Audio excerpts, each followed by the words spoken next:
JJ over at Reality Survival has thrown down the gauntlet.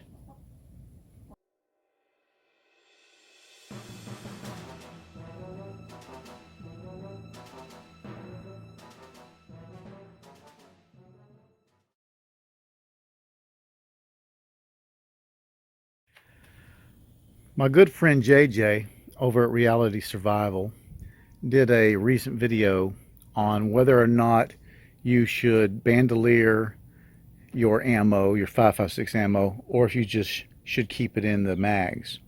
And he was more a proponent for just keeping it in the mags. Now, I will tell you, I do both. I keep some in the mags. I also bandolier some of my ammo. And I think that there's a place for both, at least in my preps. But the question more succinctly was, which was better? And I think it's a very subjective answer unless you start looking at certain parameters. And the parameters that I thought were most important for at least carry would be how much does it weigh, bandoliered, versus how much does it weigh in the mag, and how much space does it take up in the bandolier versus in the mag.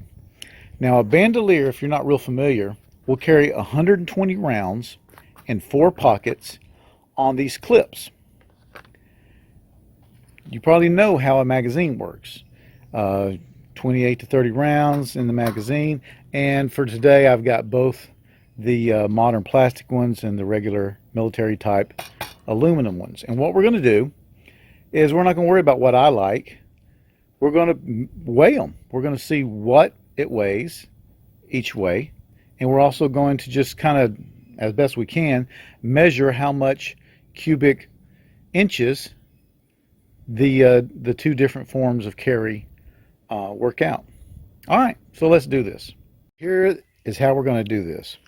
I'm going to weigh 4 loaded 30-round metal magazines, and to be fair, the carriers, and then I'm going to weigh 4 fully loaded 30-round plastic magazines with the carrier, and I'm going to stack that up against a 120 round bandolier. Now think about it. If you carry this ammo already loaded, you also are carrying the weight of these magazines, and they got to go in something. And you can say, well, I'm going to throw them in my backpack, and that's fine, that's cool, go ahead and do that. But for my purposes, I'm going to put them in something. I found the lightest 2-round mags I could in my collection.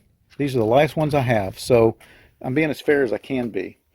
After all, we're weighing the bandolier and the spoon and the clips and the cardboard, so, you know, let's be fair about this. All right, let's get going. All right, so 2 magazines with 30 rounds and 4 magazines with 30 rounds inside of the lightest molly pouches I can find is going to weigh in right at 8 pounds. 8 pounds, okay? All right, so now here we are with the same thing, except for this time in the plastic or polymer. I know some of you get mad when I say plastic. Polymer magazines, and they don't fit near as well in my pouches. Let's make sure. All right, and this time it weighs a little more. I'd say that's, what is that? Hold on, I've been reading this wrong. That wasn't 8 pounds. That was 4 pounds 8 ounces. I apologize. That was 4 pounds 8 ounces with the metal ones, because it came to right there. But this one is going to be 4 pounds 12 ounces. All right, everybody agree with that? I think. I hope I'm reading this right. Either way, it's more. I'm going to say that's 4 pounds 12 ounces, almost 5 pounds. Now let's weigh a bandolier of 120 rounds on stripper clips. Now, I honestly cannot tell you if I bought this ammo already in the stripper clips and bandoliers or if I built it, but I guarantee you it's got the stripper clips, it's got the spoon, it's got everything that you're supposed to have. And what does it weigh? 3 pounds, 8 ounces. Okay, so that's a full pound less than the lightest set of magazines. But let's see how much room it takes up. Now this isn't very scientific, but I'm going to say that this thing, this bandolier is 6 inches by, we'll go ahead and say 6.5 inches. I mean, that's flat, but still, it's got to go somewhere. And it's 4 inches tall. So 6 by 6.5 by 4. Okay. Now I'm going to measure the magazine pouches one time because they're pretty much the same. So I'm going to say that's 3 by 9 by 7. 3 by 9 by 7. So there's the raw data, folks. A bandolier weighs 3.5 pounds. Metal mags, 30 rounds apiece, inside of a pouch, weighs 4.5 pounds. Put those in polymer mags in the pouch, and your ammo is going to weigh 4 3/4 pounds.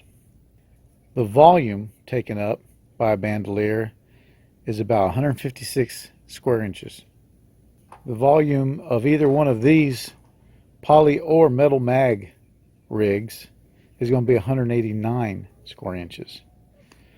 So there's no doubt that technically carrying a bandolier is going to be lighter and it's going to take up less room. Now, tactically, if you're carrying the bandolier and you're carrying, well, let's say you're carrying a 7 magazine load. That's what the Marine Corps average load was when I was in. Now, personally, I like carrying more than that, but let's say you're carrying 7 magazines.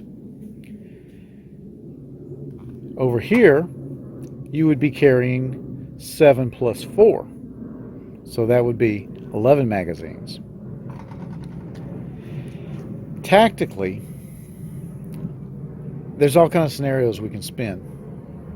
But if you're in a situation where 7 mags won't do it, and you need a hot reload of 4 more mags, then you better be doing some E&E, escape and evasion. You should be trying to break contact with the enemy.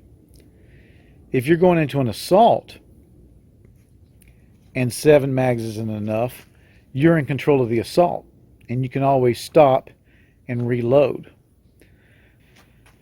So there you have it. That's all the data you need to make your decision.